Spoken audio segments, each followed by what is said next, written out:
You're listening to the micro version of the Savage Lovecast at savage.love.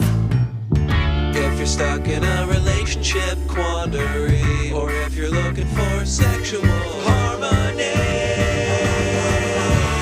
well, there's nothing you can't ask on the Savage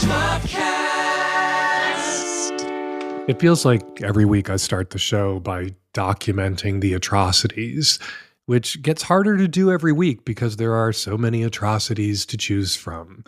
This week, I'm choosing Florida. Governor Ron DeSantis just signed a bill into law that expands the state's Don't Say Gay law.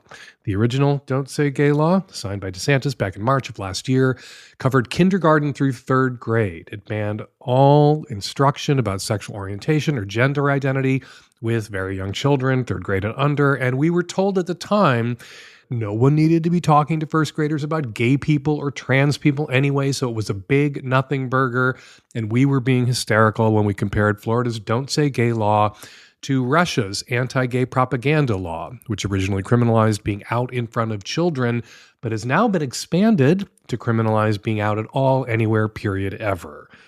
Not to be outdone by Vladimir Putin, Ron DeSantis' new Don't Say Gay law, the expansion of the Don't Say Gay law, prohibits any discussion of sexual orientation or gender identity in Florida schools up through grade 12. So, seniors in high school can't say gay, can't mention having married gay parents, can't do a book report for an English class on the novel Giovanni's Room by James Baldwin, or write a paper for their social studies classes about African-American civil rights leader and icon Bayard Rustin. So, yeah. It was never about what was age appropriate or very small children. Not that there's anything age inappropriate about first graders knowing that gay and trans people exist. It was always about hate and always about trying to make queer people disappear. And it's not gonna work. Take every LGBT book out of the library, ban discussions of LGBT civil rights in classrooms, shove gay and lesbian teachers back in the closet. Kids will still have out gay relatives. Kids will still have queer peers. Some kids will have gay parents. Some kids will be queer themselves. And almost all kids will have access to this crazy new thing we're calling the internet. And any kid who doesn't have access to the internet will have access to kids who do. So yeah, parents in Florida, if your kid isn't already following Dylan Mulvaney on TikTok, they will be soon, especially now, once they've realized that they're not supposed to. Zooming out for a little history lesson, growing up thinking you were alone, growing up believing you were the only boy who felt that way about other boys, or the only girl who felt that way about other girls, or the only boy or the only girl who felt like they weren't actually a boy or a girl, that used to be so common to the gay experience, to the queer experience, that it was practically a cliche. I thought I was the only one in the world. That feeling, that belief, that was a touchstone for older generations of gays and lesbians older than I am. Something two gay people were likelier to have in common once upon a time than not. And no one remembers that now, because no one grows up like that anymore. And that's what the bigots want to bring back. Or that's what a pandering, opportunistic bigot like Ron DeSantis is trying to convince really log-stupid bigots that he can bring back. The time when kids grew up without thinking that gay people existed, without knowing gay people existed. Because dumb bigots, and you know what? Briefly, let me zoom out from the zooming out. Ron DeSantis is not a dumb bigot. He went to Yale and Harvard. He is just pandering to dumb bigots who believe that fewer kids will grow up to be gay if they never hear about gay people, or that no kids will grow up to be gay if they never hear about gay people or other queer people. Those days are not coming back. Those days were long gone before I came out 40 fucking years ago. I never thought I was the only one. I never thought I was the only boy who felt the way I did about other boys. And there were no LGBT books in school libraries when I was a kid. No out gay teachers, no kids with gay parents, and no internet either. You know what there were, though? Bigots. Lots and lots of bigots. There were a small handful of out gay, lesbian, bi, and trans people in some big cities, but they were outnumbered, or that's how I felt at the time, by homophobic bigots. Bigots who were so outraged by the small numbers of out gay people in cities like New York and San Francisco that they were constantly on the news ranting about all the homosexuals out there who wanted to recruit your children because homosexuals didn't have children of their own, so they had to recruit yours. They pushed anti-gay laws then, too. Laws they sometimes pass, but laws they had to before they passed defend and debate.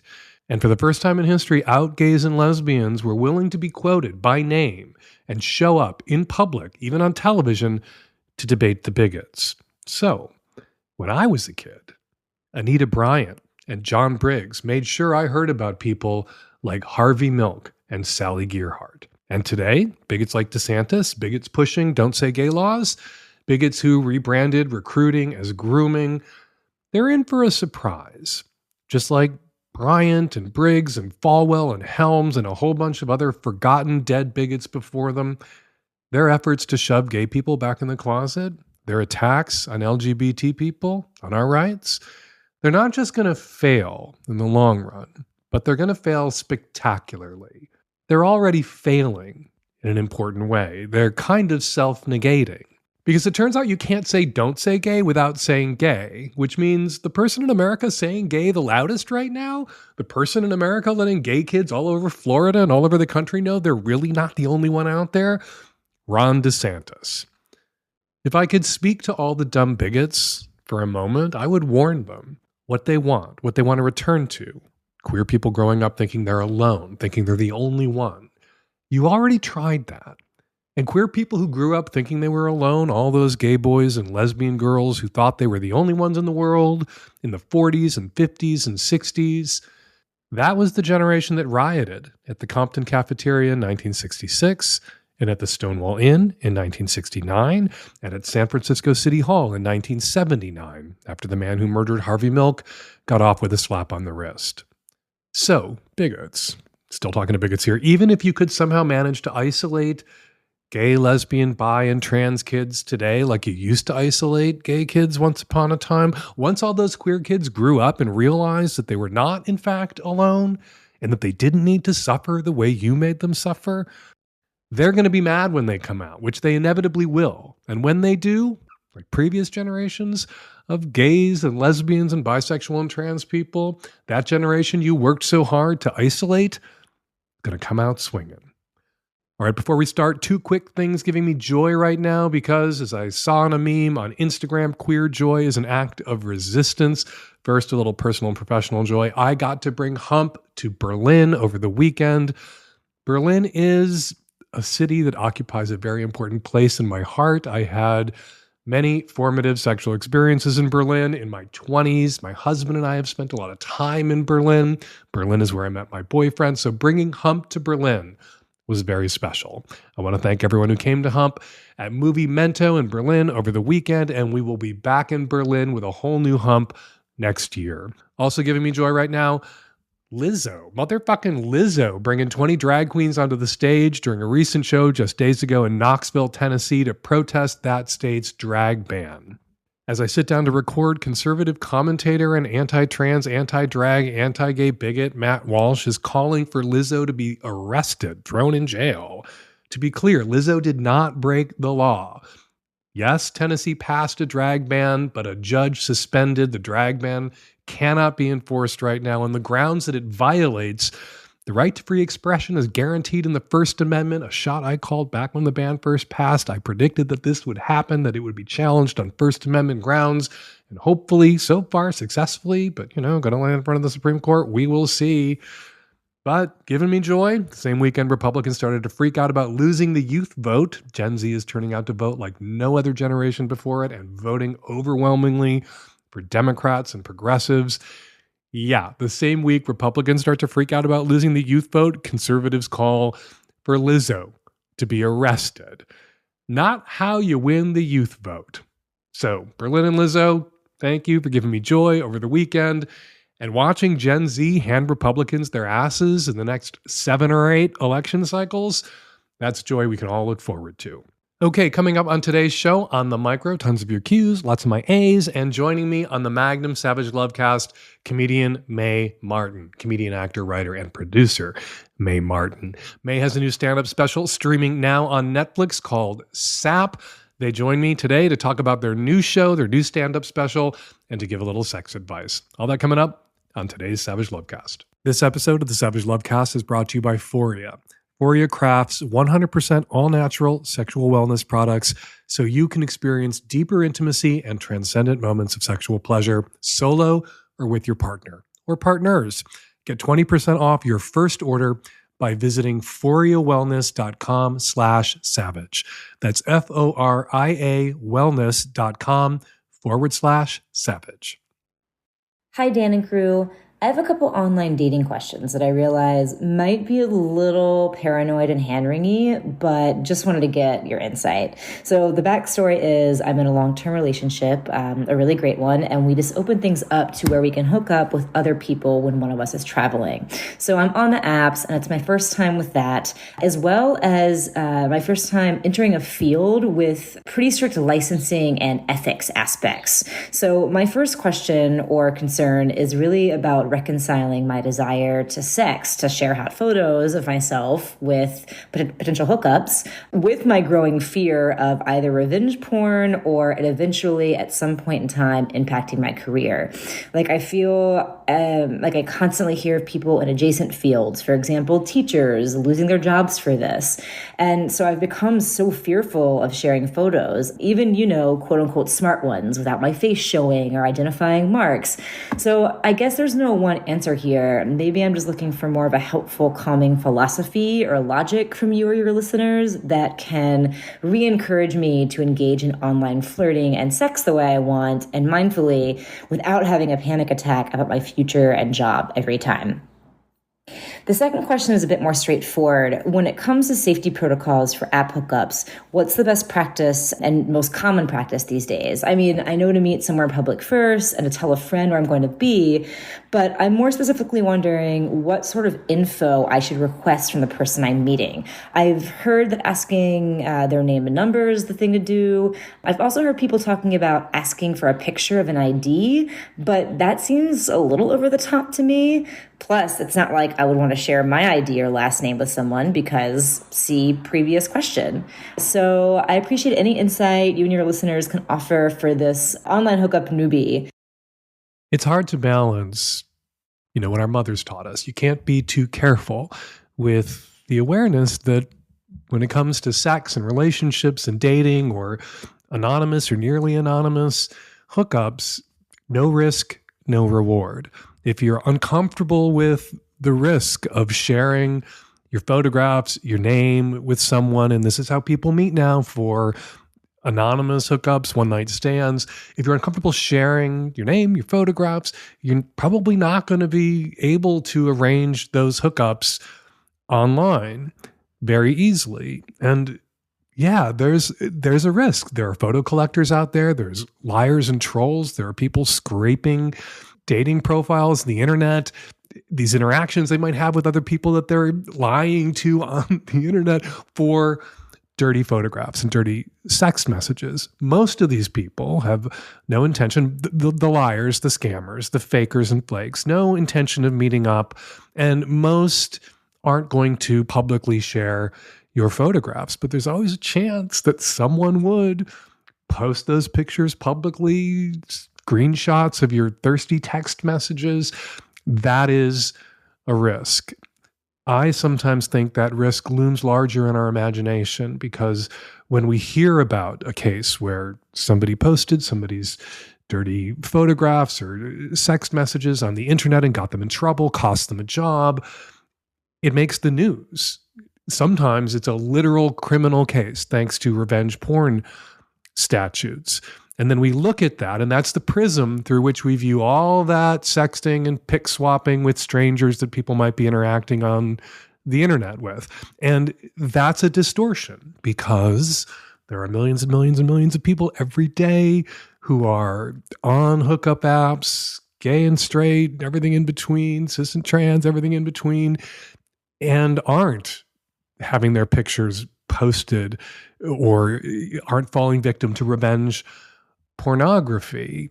Doesn't mean that everybody who's swapping pictures with somebody winds up having a great or wonderful experience, but most people don't have the kind of career fatality experience that you're worried about. And when those things happen, they tend to make the news. We tend to hear about them, and that distorts our perceptions. So what do? Well, you have to make an assessment. You have to make your own judgment call about how much risk you're willing to shoulder, how much risk you're willing to run, even if this is a low probability event, somebody sharing your photographs, posting them on the internet, or, engaging in the kind of revenge pornography where they send them to your colleagues or your family members. If that's a low probability event, and I think it is, if it happens, how high consequence an event is it going to be for you personally? Will you lose your job? And if that's true, then maybe you shouldn't do it like this. Maybe you shouldn't share your photographs, and you should just tell people that you hear from, who you're interested in talking with, that you can't share your photographs for professional reasons. And then if they think you're a time waster just seeking their photographs, they'll piece out of those conversations. But not all of them will. There are people out there who may be in your same shoes who aren't willing to share their photographs, and you can connect with somebody over that shared reluctance or shared inability or refusal to share your photographs and have a conversation. And then maybe have a meetup. And best practices, meet in public first. Tell somebody, like you said, who you're with, where you're going to be. I think as a woman, I think as in anybody, you have a right to know somebody's real name, real contact information. And, if you're worried the person is too young, if you're worried the person might be lying to you, ask for a screenshot of a photo ID with the full awareness that people can Photoshop IDs and create fake IDs, all of which sort of folds into the larger point when it comes to hookups, random sex, meeting up with somebody for that first time. You got to use your best judgment. If you meet up in public and you're not feeling it, they don't look like their photographs, or they just come across as creepy or conniving in some way, and you don't want to go through with it, or you feel like you shouldn't, trust your gut, call it off. And with all that said, you know what? Most people out there who got on a hookup app and had a positive experience, they don't run to the newspapers. They don't run to the media. They don't wind up in court and make the news.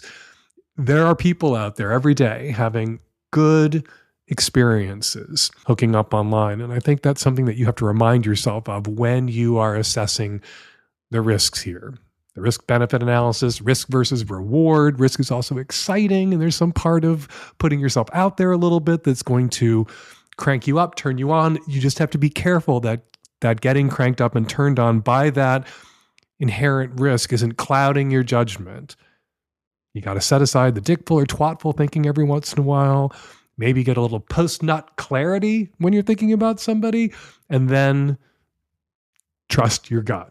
If you get that orgasm out of the way, anticipation and those orgasms in advance of a hookup, those can be really fun and rewarding too.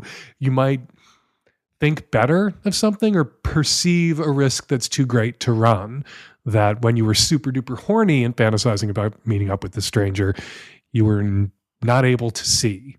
Hey Dan, gay man in the South. I live near a big city, but not in a big city.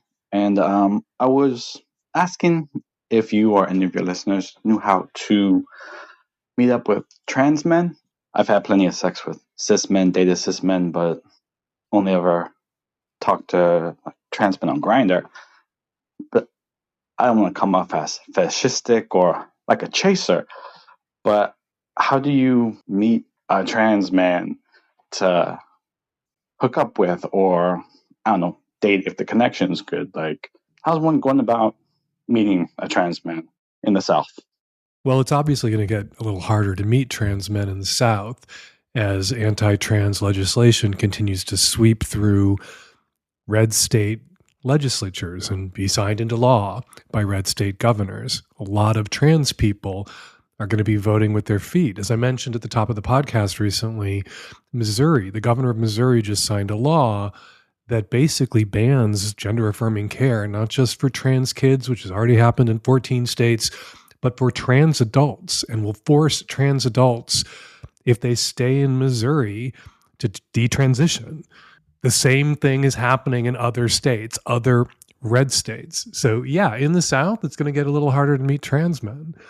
Returning to the question you actually asked, it's ironic that you called in to ask, how do you meet trans men? And is there some sort of trans grinder out there that would allow you to meet trans men?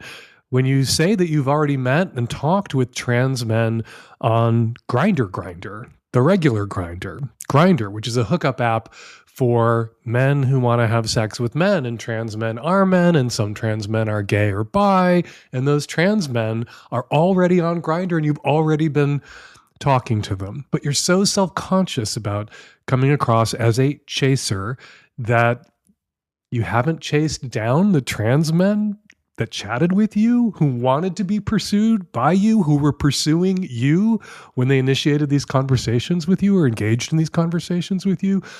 Dude, don't be so self-conscious about seeming like this bad thing, someone who fetishizes to a dehumanizing extent trans men's bodies, that you can't connect with a trans man who is literally on Grindr throwing his body virtually, digitally at you.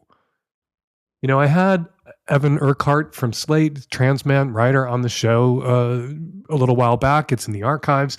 And we talked about objectification and other things. We also talked about chasers. And to know a chaser is a little bit like to know pornography. You know pornography when you see it. A little hard to define definitively. Chasers, you know them when you're interacting with them, and a little hard to define definitively, because some part of the chased experience is subjective. You might interact with somebody and they might wind up feeling like you're objectifying them or fetishizing their bodies. And for them, it'll feel like they interacted with a chaser. And you could have the exact same interaction with another trans man online, behave and comport yourself in the exact same way, and they will feel affirmed by your attention. They will want to meet up with you. So next time you're talking to a trans man on Grindr and you're interested, they're interested, ask to hook up, ask for a date, ask them if they want to meet up. That's what guys get on Grindr for. And so that's not chasing. That's closing the deal on Grindr. And I think it's perfectly legitimate for you to say that you're attracted to men, cis and trans, but you've never been with a trans man before. And then, you know, some people who are trans don't mind being the first trans person a cis person has ever slept with. Some do. And the ones that do, who don't want to hold your hand through the experience or don't want to deal with you potentially not being as into it as you thought it might be, and then them having to deal with that kind of rejection, perhaps again, those trans guys will say thanks, but no thanks. But trans guys who are psyched to be your first trans man or don't care whether they're your first trans man, they will opt into your pants. And you got to give them that option of opting into your pants. That's not chasing. That's welcoming. That's using Grindr what Grindr is for. Grindr is for men who want to hook up with men. The next time a trans man wants to hook up with you, take that yes for an answer and go have that first experience. And if you're going to stay in the South, have it now. Don't delay, because pretty soon your options when it comes to trans men in your community are going to be fewer and fewer, because there are going to be fewer trans men in the South, in your community, for you to choose from. This episode of the Savage Lovecast is brought to you by Euphoria, makers of products for amazing sex, the kind of sex you want to have. Products including arousal oil, clean lube, bath salts, and suppositories. People are literally saying things like this about Euphoria's products. This is a quote: "I had a 3-minute orgasm and then a 5-minute orgasm and felt like I was surfing in a perpetual wave pool of pleasure." And another quote: "We use Awaken, and when she gets on top, we both come so hard that we see sounds and hear colors." And it doesn't hurt when GQ calls you the best sex product of the year, and Shape says you are the best invention since the vibrator.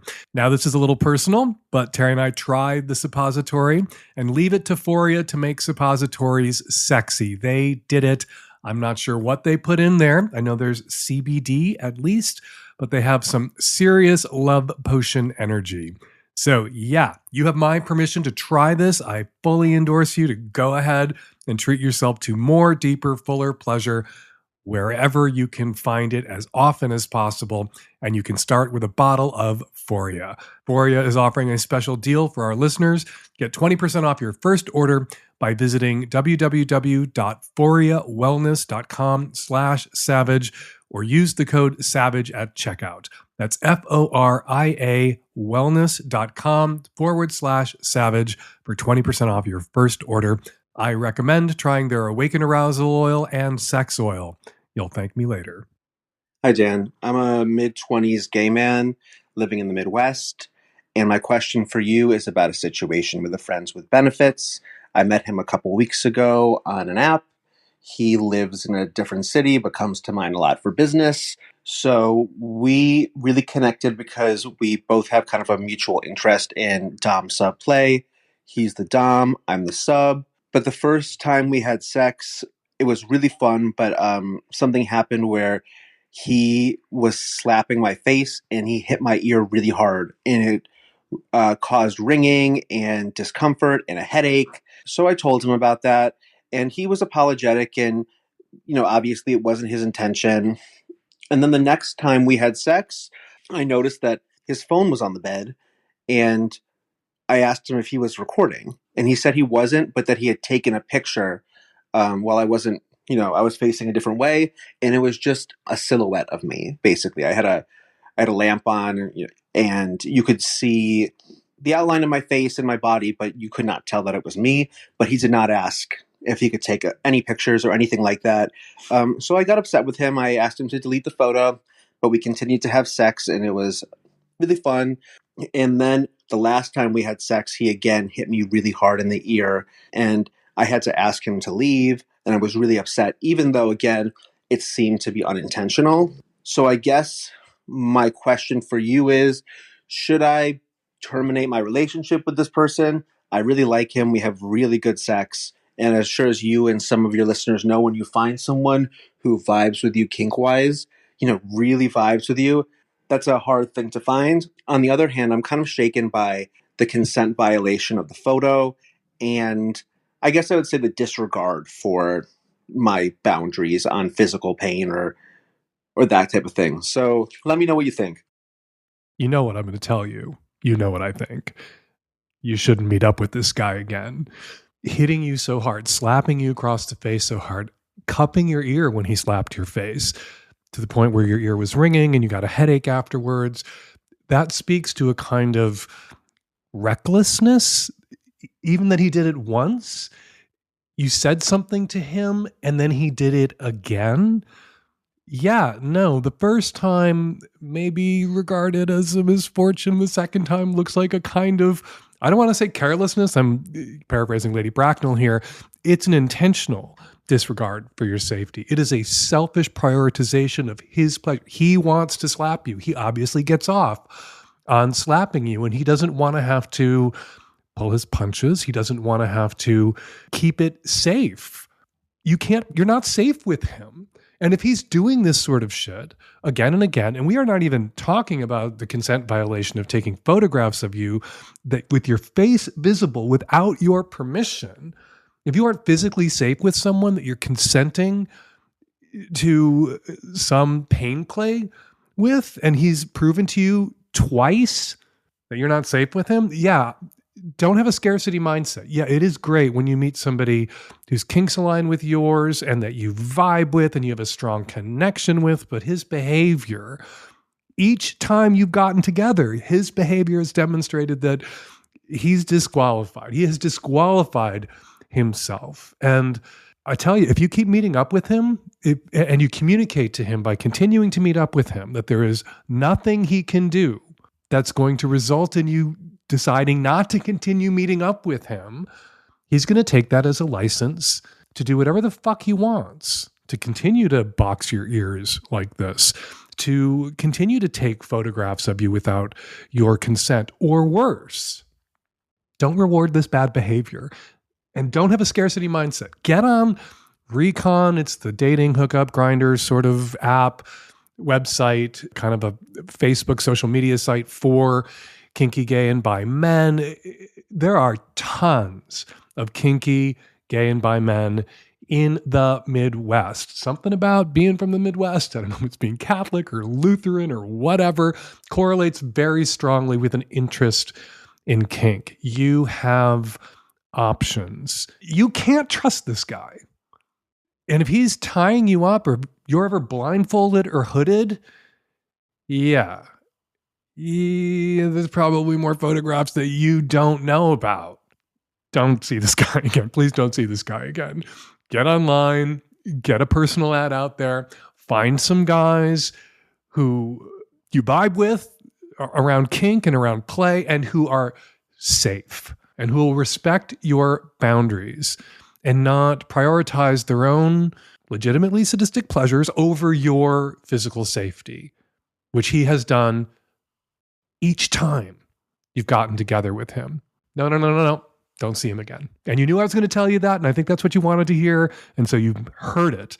Please take my advice, which is really your advice because you knew this is what I was going to tell you, and don't see this guy again. Hey, beloved micro listeners. You've heard Dan go on and on about subscribing to the Magnum edition of the Lovecast, and if you've ever been Magnum curious but have commitment issues, we want to offer you a free month to try it out.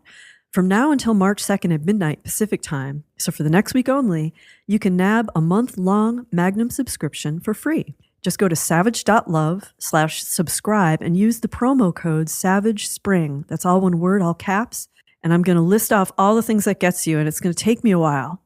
This is going to give you access to the extra long, ad-free Magnum Savage Lovecast. You'll get to hear today's interview with comedian Mae Martin and all the past interviews with all of our amazing guests. You also get access to the entire Savage Lovecast archives, which goes all the way back to 2006. You can also listen to Dan's bonus Sex and Politics interview podcast. We're releasing one this week with Daniel Knowles, who wrote Carmageddon. He and Dan talk about car culture, and Dan always enlists his guests to answer a sex question with him, which is a hoot. And there's more. There's Dan's full maxi Savage Love column and a bonus column called Struggle Session, where Dan shares and responds to comments about stuff that he said, so you can come at him and join a community of fans. And speaking of community, you get access to Dan's Savage Love Live Zoom Hangouts, where we all get together and Dan answers your questions. All of this for free, so give it a try. Dan wants you to be his Magnum sub. Go to savage.love/subscribe, use the offer code SAVAGESPRING, one word, all caps, join the Magnum sub family, or at least try it out. Hello, Dan. I have a question about chastity play. My boyfriend and I want to experiment with him wearing a chastity cage for 24 hours or more. Of course, we do understand that the corpus cavernosum needs to fill with blood regularly and the cage kind of prevents dysfunction. Or does it? Because when I'm thinking about it, I'm not even absolutely sure that this is true. See, my boyfriend has a really beautiful dick with strong erections. And I hate the idea to change anything about that or to make him even lose 5% of this. And by no means would I want to put his dick or him at risk for this kink. How long or how often can someone's dick be locked in a cage continuously without any risk of damage? As long as we're talking about a well-fitting cage, of course. I tried to read on the internet, but I could only find forums with guys who seem to be very eager to kind of lock their dicks forever, regardless of any harm that this may do. So this didn't help. And when I imagine talking to a neurologist, they might probably just say that this kink is bullshit and we should refrain from it altogether. Can you please help? A few years ago at Savage Love, my sex advice column, I got a question from a man who was thinking about chastity play and getting his hands on and his dick into a cock cage, and his concerns were the same as your concerns. Doing lasting permanent damage to his dick, potentially damaging the erectile tissues. And I went and spoke with a board-certified urologist, Dr. Stephen King, not the same Stephen King as the one that you may be familiar with, doesn't write horror novels. On the side, he's a urologist in Washington State. And I'm going to quote what he said to me. As a urologist, my primary concern is long-term health and preservation of erectile function, quote, down the road. So I tend to err on the cautious side, especially in someone young with many good erections ahead of him. So, addressing the reader who asked this question. So if Locke came to my clinic with this question, I'd certainly caution him against any long-term or continuous use of such a device. And then, sad to say, for what you would like to do, anything longer than 4 to 6 hours. If it places significant compression on the tissues directly, Dr. King would urge you not to do. I think when it comes to long-term chastity play, I think that the most important thing about what Dr. King said there is if it places any significant compression on the tissue directly. There are small cock cages, there are large cock cages, there are cock cages that are designed to inflict a little bit of pain or discomfort if the person, the man, the penis haver, wearing that particular cock cage gets an erection. There are cock cages that have a little bit more room and space in them so that when that man gets an erection, and men get more than one typically in their sleep, spontaneous erections, nocturnal erections, where there's a little bit of room so the tissues aren't as compressed. You know, in addition to speaking with a urologist who had no personal experience with chastity play or cock cages, of course, I also spoke to men who play with chastity cages, cock cages, and had worn them regularly. And data ain't anecdote, and anecdote ain't data, but the men that I spoke to, some of whom had worn chastity cages, even confining, punishing, painful when having an erection chastity cages, sometimes for weeks or months at a time, didn't have a problem getting an erection again once the cage came off. So, depending on how important exploring chastity play with a cock cage is to you and your boyfriend, I would encourage you, to go for it. I don't think 24 hours and a couple of perhaps crimped erections are going to permanently damage your boyfriend's beautiful dick, but get a cock cage that isn't snug. Get one that allows for the erectile tissues to expand a little bit, even if there is some restraint on your boyfriend's erection when he gets hard in that cock cage overnight, which he will. And if your boyfriend is fantasizing about this too, I promise you, he may feel differently about it after that first night. Indeed, if he even makes it through that first night, when he has his first erection wearing a cock cage, that is often when someone who is curious about chastity play, a guy who is curious about chastity play, a guy who is curious about cock cages, that's often where their curiosity ends or is satisfied. That first nocturnal erection that wakes them up in the middle of the night, he may be begging you to take that cock cage off at 2:00 in the morning. Maybe that's what you're after. Maybe that's what you think is hot. And hey, maybe taking the cock cage off him at 2:00 in the morning is going to lead to some late night, hot, sweaty, fun sex. So you're going to have to weigh the urologist's err on the side of caution, don't risk damaging that dick advice, which is no more than 4 to 6 hours, against the lived experience of the men I've talked to, all anecdote here again, who have worn cock cages, sometimes for weeks or months at a time, without any ill effect or lasting damage to their dicks. And then make your own call. You'll have to make your own call in conversation with the consent of course, your boyfriend, the person whose dick is going to get locked up. All right, before we get to this week's listener response calls, let's check in on the comments thread at last week's show at savage.love. Says 9-inch nails, and this is a long comment, but I'm going to read the whole thing. Dan, I am a Magnum subscriber and a longtime fan, but I am really disappointed in your advice to the woman who has an OnlyFans with her husband and was asking about collaborating with friends. The caller sounded hesitant, even mentioning that she's always pulled out of same-sex intimacy when presented to her in the past. She states that this was her husband's idea, plus they are friends with these people, and she works with them. But the worst part is, you suggested that saying no to this would make things awkward, so it was better just to go ahead with it. That is dangerous advice. Women are already worried about making things awkward when we turn down men, which leads to a lot of us going through with things we otherwise wouldn't have. In this instance, I don't think she's as worried about turning her friends down as she is about letting down her husband.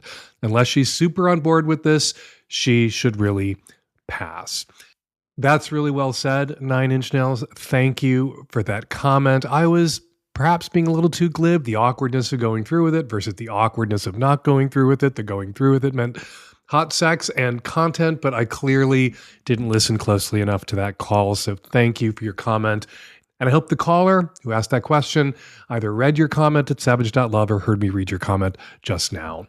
Says, thank God I'm an atheist. If church taxes function where that caller lives the way they do where I live, the biggest deterrent to leaving the church is the fact that your renunciation is announced in the church where you were baptized in front of the entire congregation. This can cause a lot of pain to parents, and it's the main reason friends of mine won't leave until their parents move or pass away. All right, moving on to something a little more lighthearted. All the comments about whether men change their underpants daily or do not. Says Blue Lemon, what? Penis having people don't change their underwear every day? This has absolutely blown my mind. Says CJ, I'm with Dan on the underwear thing. I'm always clean and don't see a need to change drawers every day. Says KK, do penis havers experience discharge the way vulva havers do? As a vulva haver, I change my underwear daily because there is always a little bit of discharge that comes out during the day and makes my underwear smell like it's been worn. Maybe penis havers don't have any discharge, so then maybe their underwear doesn't smell like it's been worn, unless the person has gotten sweaty or something. Brian, Nathan, Inspired Desires all claim to wear clean underwear every day. All penis havers all claim to wear clean underwear every day. Assuming they're telling the truth and not just virtue signaling for the woke change your underpants daily mob that gathered at savage.love. And you're right, Lady Tardigrade, penis havers like me, most men, don't experience discharge unless they're leakers. Unless they're the kind of guys who produce a lot of pre-ejaculate when they get turned on, which hashtag not all men do. Not all men get turned on every day in every pair of underpants, and hashtag not all men are leakers. Thank you to everyone who commented on the show last week at savage.love. I read all your comments every week. And thank you, big thank you to everyone who posted about the show to your own social media accounts this week. We really appreciate how you spread the word about the Savage Lovecast. And now something else we really appreciate and have always appreciated, listener response calls. This is a response call to the woman who was upset about her wife participating in Catholic ritual. I think there was one big mistake in your response, and that is if she lives in a country that's collecting taxes for officially recognized churches, she can resign from the church to do whatever she has to do to stop paying that tax, and no one from her family has to know about it. Hi, Dan. This is a response call for the Catholic woman whose wife is partaking in Catholic rituals as an atheist. I disagree with you that this is some benign spiritual thing and a way to support your family. I used to agree with you. And then I went to my nephew's baptism. At the church, there was tables and tables of organized people getting you to sign your name to letters to senators to strengthen bans on abortion. Right then and there, I peeked and I knew this isn't some gentle, benign thing. This is harmful. Hi, Dan. I have a comment for the woman whose wife is performing religion, and I agree 100% with what you had to say. I just wanted to add this. I think what you're asking your wife to do is one of the things contributing to one of the biggest crises we have as, people, and that's the loneliness epidemic. It's so bad that people are killing themselves because they are so lonely. Community is really important for people because we are designed to be social beings, and religion has a major community component built into it. And whether we like it or not, most people will be some flavor of religious. And if you desire to be in community with these people, you will be thrown into situations where you have to humor them and perform their religion. For example, I am not religious, I'm agnostic, but I was born into a Muslim family. However, I observed the holy month of Ramadan that just passed, not because I think starving myself from sun up to sundown is a fun time, but because of the sense of community I get when my whole family, wherever we are in the city, we make sure to meet for dinner to break our fasts, which is something we don't do any other time of the year. And when you're in some religious situations, not participating can be disrespectful. And I don't know about you, but I don't make it a point to hang around people who disrespect me on purpose. We have to be tolerant of their beliefs and idiosyncrasies. I mean, that's what we ask of them. I'm just saying that when you alienate people like this, one day you'll wake up and realize that you've isolated yourself. And I speak from experience. It's not fun realizing that you have one or two friends who really wouldn't go out of their way to help you if you're in trouble. Basically, I guess my point is you have to go along to get along a lot of the time in life. And we're going to leave it there. Got a question for next week's Lovecast or something to say about something I said on this week's Lovecast? Go to savage.love/askdan to record your question or comment now. Or you can use the voice memo app on your phone and email your question or your comment to q@savage.love. And you can also call us at 206-302-2064. Hey, Magnum subs, Savage Love Live, my Zoom show where I hang out with Nancy and the tech-savvy at-risk youth, answer questions live, and chat with Magnum subs. It is coming up Thursday, May 4th, 12 noon Pacific, 3 p.m. Eastern. Mark your calendars now and keep an eye on your emails for that Zoom link, which we will send out Thursday morning, May 4th. Not a Magnum sub yet? Take advantage of this week's promotion and get a free month, and you'll snag an invite to the show. Go to savage.love/subscribe, add the promo code SAVAGESPRING, all caps, one word, and get that free 1 month Magnum subscription. And then I will see you too at Savage Love Live next Thursday. Washington, Baltimore, Burlington, Missoula, the 2023 Hump Film Festival is coming to you soon. Go to humpfilmfest.com for dates, venues, and tickets. And the best of the first 17 years of Hump continues to tour Europe. Screenings coming up in Amsterdam and Munich. Go to humpfilmfest.com/Europe for showtimes, venues, cities, and tickets. Follow me on Instagram at Dan Savage. And still on Twitter at Fake Dan Savage, now without that blue check. Follow Mae Martin on Instagram at Hooray May. The Savage Lovecast is produced every week by Nancy Artunian and me and the tech savvy at-risk youth and Nancy. We will all be back at you next week with another installment of the Savage Lovecast. Thank you for downloading.